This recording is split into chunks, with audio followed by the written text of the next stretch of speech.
সবকিছু যদি আল্লাহ সৃষ্টি করে থাকে তাহলে আল্লাহকে কে সৃষ্টি করেছে? এই প্রশ্নটির সম্মুখীন আমরা প্রায়ই হই, যেটা অমুসলিমদের কাছে হতে পারে, যেটা নাস্তিকদের কাছে হতে পারে, এবং আমাদের মতো মুসলমানদের মাথায়ও এই রকম প্রশ্ন ঘোরে। এই প্রশ্নটির উত্তর আমি আপনাদেরকে দিয়ে দিব ছোট্ট একটা ঘটনার মাধ্যমে। তো চলুন শুরু করা যাক সেই ঘটনাটি। একবার ইরাকে সমস্ত নাস্তিকেরা একত্রিত হলো এবং সেখানকার সমস্ত আলেমদের ডাকলো এবং বলল, তোমরা যদি আমাদের 4টা প্রশ্নের উত্তর দিতে পারো তাহলে আমরা ইসলাম ধর্ম গ্রহণ করে নেব, আমরা মুসলমান হয়ে যাব, আমরা নাস্তিক থাকবো না। তারপর সকল আলেমরা বলল, ঠিক আছে, তোমাদের প্রশ্ন 4টি করো, আমরা প্রশ্ন উত্তর দেওয়ার চেষ্টা করব। নাস্তিকদের প্রথম প্রশ্ন হলো, আমরা তো এখন সবাই এখানে উপস্থিত আছি, তাহলে আল্লাহ তাআলা কি করছেন? এটিই ছিল তাদের 1 নম্বর প্রশ্ন। তাদের 2 নম্বর প্রশ্ন, আল্লাহ তাআলা গোটা পৃথিবীকে কিভাবে পরিলক্ষিত করে, কিভাবে তিনি গোটা পৃথিবীকে একা পরিচালনা করেন? একা দেখা তো সম্ভব না, তিনি কি করে একা এগুলো পরিচালনা করেন?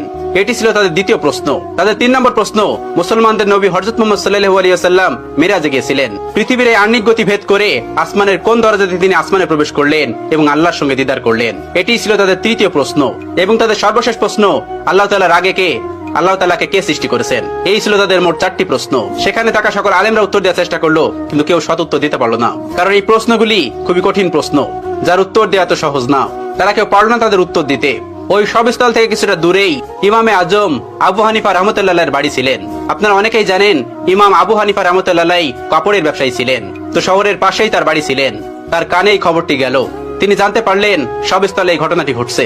তিনি দ্রুত বাড়ি থেকে বের হয়ে সেই সবস্থলে উপস্থিত হলেন। তার বয়স তখন মাত্র 13 বছর। তখন তিনি 30 পারা কোরআনের হাফেজ। তিনি সেখানে উপস্থিত হলেন এবং তিনি পিছন থেকে বললেন, আমি তোমাদের এই 4টি প্রশ্নের উত্তর দিতে চাই। সবাই সেখানে অবাক হয়ে গেল, এই ছোট্ট বাচ্চাটি এই কঠিন কঠিন প্রশ্নের উত্তর দেবে? অবাক হয়ে তাকে ডেকে নিল এবং বলল, তুমি আসো। তিনি বললেন, আমি তোমাদের এই সকল প্রশ্নের উত্তর দিব। সবাই রাজি হলেন। তিনি বললেন, প্রশ্ন কে করবে? একজন দেখিয়ে দিলেন, ওই যে মঞ্চে যে বসে আছেন উনি প্রশ্ন করবে। চেয়ারে বসে থাকা ওই লোকটিকে আবু হানিফা রাহমাতুল্লাহ বললেন, তুমি যখন আমাকে প্রশ্ন করবে তখন তুমি আমার ছাত্র, আমি তোমার শিক্ষক, তাহলে আগে তুমি আমাকে ওই চেয়ারে বসতে দাও, আর তুমি নিচে দাঁড়িয়ে আমাকে প্রশ্ন করবে। উদ্ভট হলেও এটি তারা মেনে নিয়েছিল। আবু হানিফা রাহমাতুল্লাহ চেয়ারে গিয়ে বসলেন এবং ওই নাস্তিকটি নিচে এসে প্রশ্ন করলো। প্রথম প্রশ্নটি ছিল এরকম, যে আল্লাহ তাআলা এখন কি করছেন? আবু হানিফা রাহমাতুল্লাহ তীক্ষ্ণ বুদ্ধি সম্পন্ন একজন মানুষ ছিলেন। আল্লাহ তাআলা তাকে অনেক হিকমত দিয়েছিলেন, অনেক জ্ঞান দিয়েছিলেন। তিনি উত্তর দিলেন, আল্লাহ তাআলা এই মুহূর্তে তোমার মতো বেকুবকে চেয়ার থেকে নামিয়ে আমাকে চেয়ারে বসিয়ে দিয়েছেন। এটি ছিল 1 নম্বর প্রশ্নের উত্তর।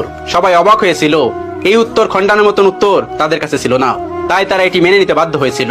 এবার তিনি বলেছিলেন, এবার তোমার দ্বিতীয় প্রশ্নটি করো।